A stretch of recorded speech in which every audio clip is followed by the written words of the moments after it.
दोस्तों, किसी के भी मन की बातें जानने के लिए 3 तरीके होते हैं, लेकिन इन तीनों तरीकों को समझना अति आवश्यक है।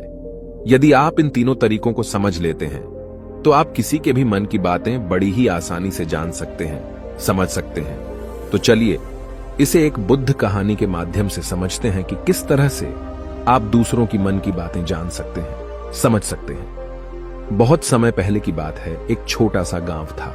उस गांव में 2 भाई रहा करते थे। बड़ा भाई अंधा था, जिस कारण वो हमेशा घर पर ही बैठा रहता था, और छोटा भाई खेती किया करता था। लेकिन खेतों में अधिक जानवर आने से पूरी फसलें नष्ट हो जाती थीं, जिस कारण छोटा भाई बहुत परेशान हो चुका था। तभी उसे एक तरकीब सूझी। एक दिन उसने सोचा, खेतों में से इन जानवर को भगाने के लिए क्यों ना मैं अपने बड़े भाई की मदद लूं। वैसे भी बड़े भैया अंधे हैं। अगर वह खेत में बैठे रहेंगे और जानवरों की आहट आने पर वो उन्हें जोर से चिल्लाकर भगा सकते हैं, जिससे हमारी फसलें बच सकती हैं। इसलिए उन्हें मैं खेत में बिठा देता हूं। ये सब सोच विचार करने के बाद उसने अपने खेत में ही एक छोटी सी झोपड़ी तैयार की और अपने अंधे भाई को उस खेत में बिठा दिया और उनसे कहा, भैया, यदि कोई जानवर की आहट आपको सुनाई दे तो आप जोर जोर से चिल्लाना। ये सुनकर वो जानवर यहां से भाग जाएंगे और हमारी फसलें नष्ट होने से बच जाएगी। बड़ा भाई अपने छोटे भाई की बात मान लेता है और वो उस दिन से खेत में ही रहना शुरू कर देता है। जब भी किसी जानवर की आहट उसे सुनाई देती तो वो तुरंत जोर जोर से चिल्लाना शुरू कर देता, जिससे वो जानवर उसके खेतों से भाग जाते। ऐसा करते करते कई दिन बीत चुके थे। तभी एक दिन उसके खेत में एक हिरण भागता हुआ आता है और वह खेत के बांध को तोड़कर वहां से भाग गया। लेकिन उसी हिरण का पीछा करते हुए एक राजा भी उस खेत में आ पहुंचा। तभी राजा की नजर उस अंधे भाई पर पड़ती है। राजा उस व्यक्ति से कहता है, देखो, मैं यहां पर एक जानवर का पीछा करते हुए आया हूं। क्या तुमने उस जानवर को यहां पर देखा है? इस पर वो व्यक्ति कहता है, हे राजन, मैं तो अंधा हूं, मैं भला किसी जानवर को कैसे देख सकता हूं। लेकिन मैं आपको इतना जरूर बता सकता हूं कि जो जानवर मेरे खेतों से होकर भागा है वो आपके लायक नहीं है। आप उसके पीछे अपना समय यूं ही व्यस्त कर रहे हैं। राजा उस अंधे व्यक्ति की बात सुनकर बड़ा अचरज में पड़ गया। वो ये सोचने लगा कि आखिर ये तो अंधा है, फिर इसे कैसे पता कि जिस हिरन को मैं तलाश रहा हूं वह हिरन मेरे लायक है ही नहीं। ये अंधा व्यक्ति मुझे कैसे बता सकता है? तभी राजा उस अंधे व्यक्ति से कहता है, कहीं तुम मुझसे झूठ तो नहीं कह रहे? एक तरफ तुम ये कहते हो कि तुम अंधे हो और दूसरी तरफ तुम ये भी कह रहे हो कि जो जानवर यहां से भागा है वो मेरे लायक नहीं है। इस पर वो अंधा व्यक्ति कहता है, हे राजन, जिसे आप एक हिरण समझ रहे हैं, असल में वो एक हिरण नहीं है, बल्कि एक हिरणी है, और वो भी गर्भवती है। और जहां तक मुझे ज्ञान है, मैंने कभी किसी राजा को किसी गर्भवती हिरणी का शिकार करते हुए नहीं सुना है। और इसी कारण मैं आपसे ये कह रहा हूं कि वो हिरणी आपके लायक नहीं है। आप उसके पीछे अपना समय व्यर्थ ना करें। यह सुनकर राजा और भी अचरज में पड़ गया। वो ये सोचने लगा कि आखिर ये अंधा आदमी ये कैसे जान सकता है कि वो हिरणी है और गर्भवती है।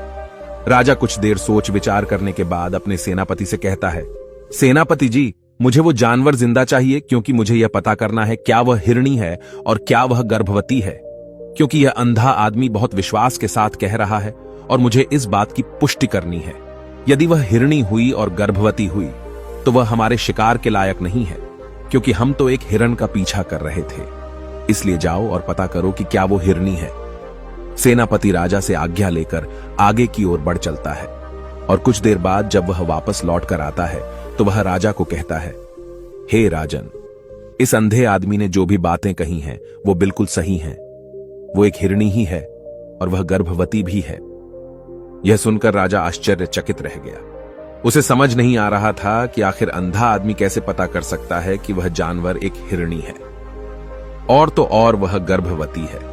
भला एक अंधा आदमी यह कैसे देख सकता है? यह कैसे जान सकता है? आखिर इसे यह कैसे पता चला?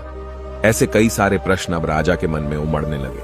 अब राजा ने यह ठान लिया था कि मुझे इस बात की तह तक पहुंचना ही है कि आखिर यह अंधा आदमी कैसे जानता है कि वह जानवर एक हिरणी है। यह सोचकर राजा उस अंधे आदमी के पास जाता है और उस अंधे आदमी से कहता है, देखो, मैं ये तो नहीं जानता कि तुम सचमुच अंधे हो या नहीं, लेकिन मैं तुमसे एक बात जानने आया हूं। क्या तुम मेरे प्रश्न का सही सही जवाब दोगे? इस पर अंधा व्यक्ति कहता है, हे राजन, आप जो कुछ पूछना चाहते हैं मुझसे पूछ सकते हैं, मैं आपको बिल्कुल सच सच जवाब दूंगा। इस पर राजा कहता है, देखो, एक तो तुम कहते हो कि तुम अंधे हो और दूसरी तरफ तुमने यह बता दिया कि जिस जानवर का पीछा मैं कर रहा हूं वह एक हिरणी है, और तो और वह गर्भवती भी है। आखिर तुम्हें यह कैसे पता चला? तुम्हारे खेत में और भी तो जानवर आते होंगे, और भी तो जानवर यहां से गुजरते होंगे, फिर तुमने यह कैसे अंदाजा लगाया? तभी वह अंधा व्यक्ति राजा से कहता है, हे राजन, आप जिस हिरणी का पीछा कर रहे थे वही हिरणी जब मेरे खेत में आई, उसकी रफ्तार और उसके भागने की आहट से मुझे यह एहसास हो चुका था कि यह एक हिरणी है, और मेरे खेत की जो बांध है वह बहुत छोटी है, उसकी ऊंचाई ज्यादा नहीं है। यदि कोई हिरण होता तो उस बांध को बड़ी आसानी से लांघ जाता, लेकिन वह हिरणी इस बांध को तोड़कर भागी है, और यदि वह इस बांध को छलांग लगाकर पार करने का प्रयास करती तो इससे उसके बच्चे को खतरा होता, और इसी बात से मैंने यह पता लगा लिया कि वह गर्भवती है। इस कारण वह ज्यादा ऊंची छलांग न लगाकर मेरे खेत की बांध को तोड़ते हुए भाग गई। इस पर राजा के मन में एक और प्रश्न उठा। राजा ने कहा, किंतु तुम्हें कैसे पता चला कि वो एक हिरणी ही है?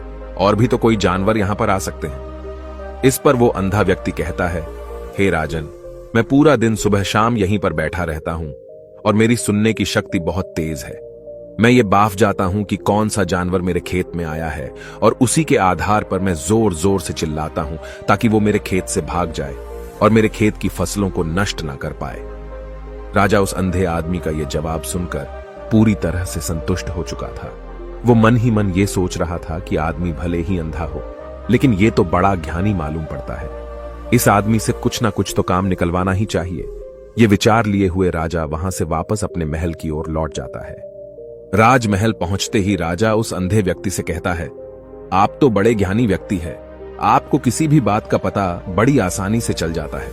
आज मैंने आपको यहां पर इसलिए बुलाया है क्योंकि मैं आपसे ये जानना चाहता हूं कि मेरी पत्नी पतिव्रता है या नहीं।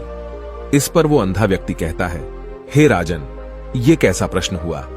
इस पर राजा कहता है, मैंने आपसे बिल्कुल उचित प्रश्न किया है, मुझे इस प्रश्न का उत्तर दीजिए। इस पर वो अंधा व्यक्ति कहता है, हे राजन, ये सारी बातें जाने दीजिए। आपकी शादी को इतने साल बीत चुके हैं, और अब आप ये बात क्यों जानना चाहते हैं? आपके मन में ऐसे प्रश्न क्यों उठ रहे हैं? इस पर राजा जिद करते हुए कहता है, देखिए, आपको मुझे इस प्रश्न का उत्तर तो देना ही होगा। यदि आप मुझे इस प्रश्न का उत्तर नहीं देंगे तो मैं आपको मृत्युदंड दे दूंगा। राजा के मुख से यह बात सुनकर वो अंधा व्यक्ति कहता है, हे राजन, यदि आप इस प्रश्न का उत्तर चाहते हैं तो उसके लिए आपको मेरा एक काम करना होगा। राजा कहता है, बोलो, मुझे क्या काम करना होगा? इस पर व्यक्ति कहता है, इसके लिए आपकी पत्नी को मेरे साथ कमरे में अकेले छोड़ना होगा। उस अंधे व्यक्ति की यह बात सुनकर राजा पहले तो क्रोधित हो जाता है, लेकिन फिर कुछ सोच विचार करने के बाद वह उस व्यक्ति की बात मान लेता है और अपने सेनापति को आदेश देता है, सेनापति जी, इस व्यक्ति को और मेरी पत्नी को एक कमरे में कुछ देर के लिए अकेला छोड़ दे। सेनापति बिल्कुल वैसा ही करता है। अब राजा की पत्नी और अंधा आदमी एक कमरे में बंद हो चुके होते हैं। तभी वो अंधा आदमी राजा की पत्नी से कहता है, मुझे आपको छूना है। इस बात पर रानी अत्यधिक क्रोधित हो जाती है और उस अंधे आदमी को वो पकड़ पकड़ कर पीटने लगती है, कभी हाथों से तो कभी लातों से तो कभी पटक पटक कर। इस तरह से उन्होंने उस अंधे आदमी की खूब पिटाई की। उसके बाद किसी तरह से वह अंधा आदमी अपनी जान बचाकर वहां से भाग निकलता है और वह राजा के पास पहुंचता है और वह राजा से कहता है, हे राजन, आपकी पत्नी पतिव्रता नहीं है। यह बात सुनकर राजा अत्यधिक क्रोधित हो उठता है और राजा अपनी तलवार निकालकर सीधा अपनी पत्नी की ओर जाता है और क्रोधित होकर वह अपनी रानी से कहता है, रानी जी, आज मैं जो भी सवाल आपसे करने वाला हूं उसका मुझे सच सच जवाब दीजिएगा, और यदि आपने एक शब्द भी झूठ कहा तो मैं आपका अभी के अभी सर धड़ से अलग कर दूंगा। तभी आगे वह राजा कहता है, मुझे बताइए, क्या आप पतिव्रता हैं या नहीं? इस पर रानी कहती है, हे राजन, आप भले ही मुझे जान से मरवा दीजिए, लेकिन मैं पतिव्रता नहीं हूं। राजा यह बात सुनकर बहुत खुश हुआ, क्योंकि उस अंधे आदमी ने जो भी कहा था वह बिल्कुल सच था। यह बात सुनकर तुरंत ही राजा उस आदमी के पास पहुंचता है और आकर उस अंधे आदमी से कहता है, तुम्हें कैसे पता चला कि मेरी पत्नी पतिव्रता नहीं है? इस पर वह अंधा आदमी कहता है, हे राजन, बड़ी सीधी सी बात है। मैंने तो आपकी पत्नी से बस इतना ही कहा था कि मुझे आपको छूना है, और इस बात पर वह इतना क्रोधित हो उठी कि उन्होंने गुस्से में आकर मुझे लात घूंसों से पीटना शुरू कर दिया। और भला कोई औरत किसी और मर्द को कैसे छू सकती है, लेकिन उन्होंने न आव देखा न ताव, बस लात घूंसे मुझ पर बरसाने शुरू कर दिए। वह भी तो एक छूना ही हुआ, और एक पतिव्रता नारी कभी भी पराये मर्द को नहीं छूती।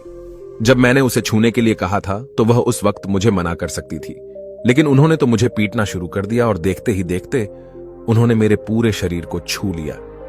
अब आप ही बताइए, ऐसी स्त्री भला पतिव्रता कैसे हो सकती है? इस पर राजा कहता है, तुम तो बड़े ज्ञानी मालूम पड़ते हो। अच्छा ठीक है, चलो तुम मेरे एक प्रश्न का और जवाब दो। यदि तुमने मुझे इस प्रश्न का सही सही जवाब दे दिया तो मैं तुम्हें यहां से जाने दूंगा। आगे राजा उस अंधे आदमी से कहता है कि तुम मुझे यह बताओ, क्या मैं सच में अपने पिताजी का ही बेटा हूं या फिर किसी और का? इस पर वह अंधा भी कहता है, हे राजन, इस बात से आपका क्या लेना देना? आप किसी की भी औलाद हो, आखिर आप हैं तो इस राज्य के राजा, इसलिए इस प्रश्न को जाने दीजिए। लेकिन राजा कहता है, नहीं नहीं, मुझे इस प्रश्न का सही सही जवाब चाहिए, अन्यथा यह प्रश्न मुझे हमेशा परेशान करता रहेगा। इसलिए मैं इसका सही सही जवाब जानना चाहता हूं। यदि तुम इसका सही सही जवाब दे देते हो तो तुम यहां से जा सकते हो, मैं तुम्हें नहीं रोकूंगा। इस पर वह अंधा आदमी कहता है, हे राजन, इसके लिए तो मुझे आपके मां के पास भी जाने की कोई आवश्यकता नहीं है। मैं आपको अभी अभी यह बता सकता हूं कि आप किसकी औलाद हैं, लेकिन उससे पहले मैं चाहता हूं कि आप मुझसे एक वादा करें कि आप मुझ पर क्रोध नहीं करेंगे। राजन ने कहा, मैं तुमसे वादा करता हूं, मैं तुम पर क्रोध नहीं करूंगा। इसके बाद वह अंधा आदमी राजा से कहता है, हे राजन, आप है तो अपने ही पिता के पुत्र, लेकिन आप पर एक कंजूस सेठ की छाया पड़ी हुई है। यह सुन राजा बहुत क्रोधित हो उठा और वह तुरंत तलवार निकालकर अपनी मां के पास जा पहुंचा। वह वहां पर पहुंचने के बाद अपनी मां से कहता है, मां, मुझे सच सच बताइए, क्या मैं अपने ही पिता का पुत्र हूं या नहीं? यदि आपने मुझे सही सही नहीं बताया तो वह यहीं पर अपने प्राण त्याग दूंगा। मुझे बताओ क्या सच है?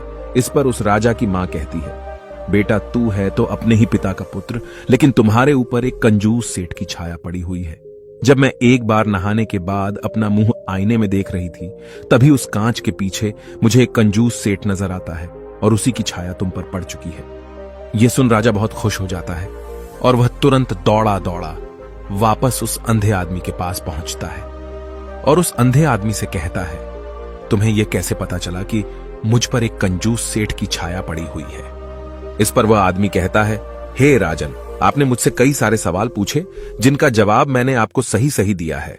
यदि कोई और राजा होता तो मुझे इसके बदले में ढेरों सारे इनाम मिल चुके होते, लेकिन अब तक आपने एक फूटी कौड़ी तक नहीं दी है। इस बात से ही मैंने अंदाजा लगा लिया था कि आप बहुत कंजूस हो। यह बात सुनकर राजा जोर जोर से हंसने लगा और कहता है कि आप जो भी मांगेंगे वह मैं आपको अवश्य दूंगा, लेकिन मुझे यह बताओ कि तुम्हें कैसे पता चल जाता है कि कौन सी बात सही है और कौन सी गलत? तुम किसी भी बात का इतना सटीक और सही जवाब कैसे दे पाते हो? इस पर वह अंधा आदमी कहता है, हे राजन, मैं तो वैसे ही अंधा हूं। यदि मेरी आंखें होती तो मैं किसी की भी मन की बातें बड़ी सरलता से जान लेता। मन की एक भाषा होती है और यह भाषा मनुष्य के शरीर के व्यवहार के रूप में देखी जा सकती है। उसकी आंखों से, उसके होठों से, उसके काम करने के तरीके से, उसकी क्रियाओं से पता किया जा सकता है कि उसके मन में क्या चल रहा है। उसके आधार पर हम किसी के भी मन की बातें जान सकते हैं, लेकिन मैं तो अंधा हूं, मैं देख नहीं सकता, इसलिए मैं क्रियाओं से देखता हूं। यदि मुझे कोई बात जाननी हो तो अगले आदमी को कुछ काम देना पड़ता है, जिस पर वह व्यक्ति किस प्रकार काम करता है, किस तरीके से इस काम को करता है, उसके आधार पर ही मैं यह पता कर पाता हूं कि उसके मन में क्या चल रहा है। तभी वह राजा कहता है, तो क्या इसका अर्थ यह हुआ कि मैं भी किसी के मन की बातें जान सकता हूं? इस पर वह अंधा आदमी कहता है, हे राजन, अवश्य आप भी किसी भी व्यक्ति के मन की बात जान सकते हैं, किंतु उससे पहले आपको अपने ऊपर काम करना होगा, और वह काम है अपने मन को शांत करना, अपने मन को वर्तमान में लाना होगा, जिसके लिए मैं आज आपको 3 तरीके बताने वाला हूं। और ये तीनों ही तरीके बड़े ही आसान और सरल हैं, किंतु हे राजन, उससे पहले आपको एक काम करना होगा, अपने मन को एकाग्र करना होगा। जब हम अपने मन को एकाग्र करते हैं, अपने मन को वर्तमान में लाते हैं, तो हम दूसरे के मन की बात जान सकते हैं, क्योंकि वह आदमी अभी भी अपने मन में वर्तमान में ही सोच रहा है, और हमें भी मन को वर्तमान में ही लाना होगा, तभी हम उसके मन की बातें जान सकते हैं। यदि हम अतीत में हुई घटनाओं के बारे में सोच रहे हैं तो वह जो अगला आदमी वर्तमान में सोच रहा है, वर्तमान में अपने मन में बात कर रहा है, वह हम कैसे जान पाएंगे? क्योंकि हम तो अतीत की घटनाओं में डूबे हुए हैं। इसलिए किसी के भी मन की बात जानने के लिए सबसे पहले हमें हमारे मन को एकाग्र करना होगा, उसे वर्तमान में लाना होगा। आगे वह व्यक्ति राजा से कहता है, हे राजन, जो 3 तरीके मैं आपको बताने वाला हूं, इन 3 तरीकों से बड़ी आसानी से किसी के भी मन की बातें जान सकते हैं। उसके बाद वह अंधा आदमी राजा से कहता है, हे राजन, जो सबसे पहला तरीका है वह है आंखों पर ध्यान देना। किसी व्यक्ति से बात करते वक्त उसकी आंखों में देखना, उसकी आंखों पर ध्यान देना जो सबसे ज्यादा जरूरी है, क्योंकि आंखें बोलती नहीं पर बहुत कुछ कह जाती हैं। यदि हम किसी व्यक्ति की आंखों के इशारों को समझना सीख जाएं, हम यह जान पाएंगे कि व्यक्ति के दिमाग में क्या चल रहा है, वह क्या सोच रहा है और अभी वह क्या करने वाला है। मेरे पास आंखें नहीं हैं, लेकिन मैंने अपने गुरु से यह विद्या सीखी है, क्योंकि बहुत सालों पहले मेरे पास आंखें थीं और मैं उस वक्त लोगों के मन की बातें केवल उनकी आंखों से ही जान लेता था।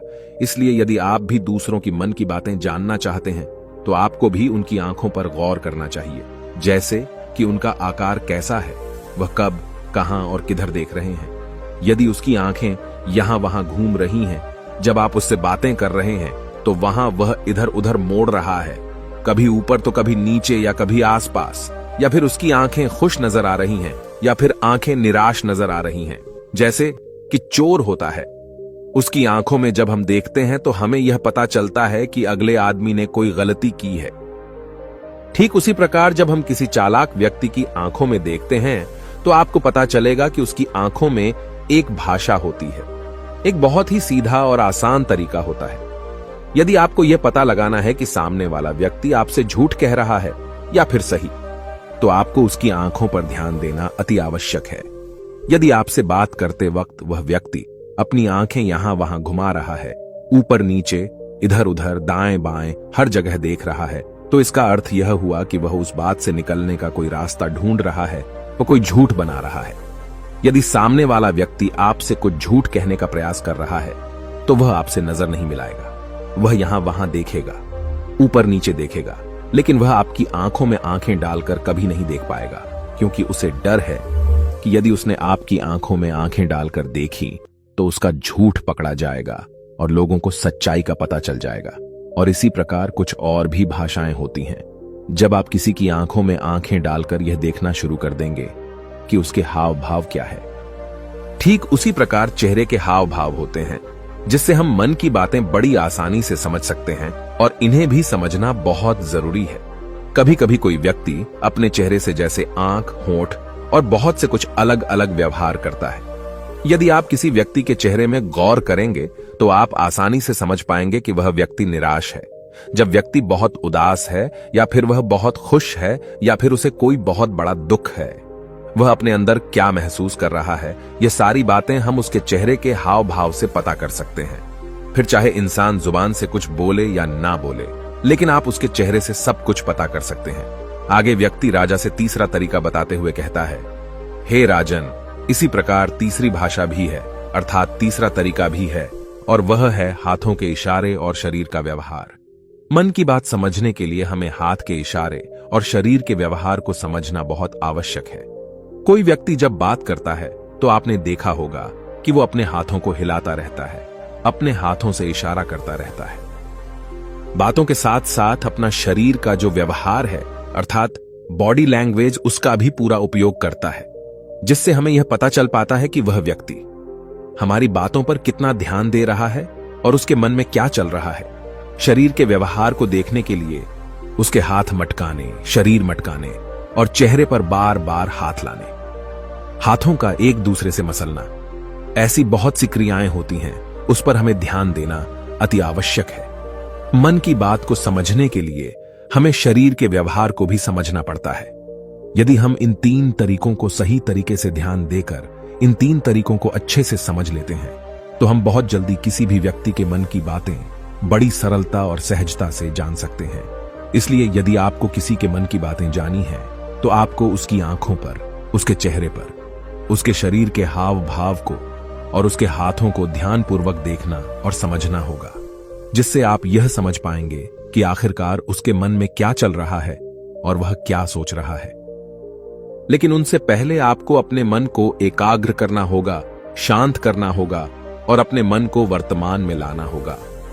तभी आप उस व्यक्ति की इन सभी क्रियाओं पर ध्यान दे पाएंगे, उन्हें समझ पाएंगे। अन्यथा आप यदि अतीत की घटनाओं में व्यस्त हैं, भविष्य की योजनाओं में व्यस्त हैं, तो आप उस व्यक्ति के हाव भाव पर कभी ध्यान ही नहीं पाएंगे और न ही आप कभी यह समझ पाएंगे कि आखिर उस व्यक्ति के मन में क्या चल रहा है, वह क्या सोच रहा है। आपने देखा होगा कि ऐसे कई बड़े संत महात्मा हैं जो बड़ी ही शांति से आपको देखते हैं और आपको देखकर ही ये बता देते हैं कि आपके मन में क्या चल रहा है, आप उनसे क्या जानने आए हैं। और इसका सबसे बड़ा प्रमुख कारण यही है कि वह आपको पढ़ सकते हैं, आपको समझ सकते हैं, आपकी मन की बातें जान सकते हैं, क्योंकि उनका मन एकाग्र है, शांत है। और यही कारण है कि वह आपके मन की बातें बड़ी सरलता से समझ जाते हैं। यदि आपने अब तक पूरी कहानी को सुना है तो मैं आपसे एक छोटा सा अनुरोध करना चाहता हूं। कृपया इस चैनल को सब्सक्राइब करें ताकि मैं आपके लिए और भी ऐसी ही ज्ञान से भरपूर कहानियां लेकर आ सकूं। नमो बुद्धाय। मिलते हैं एक नई कहानी के साथ अगली वीडियो में।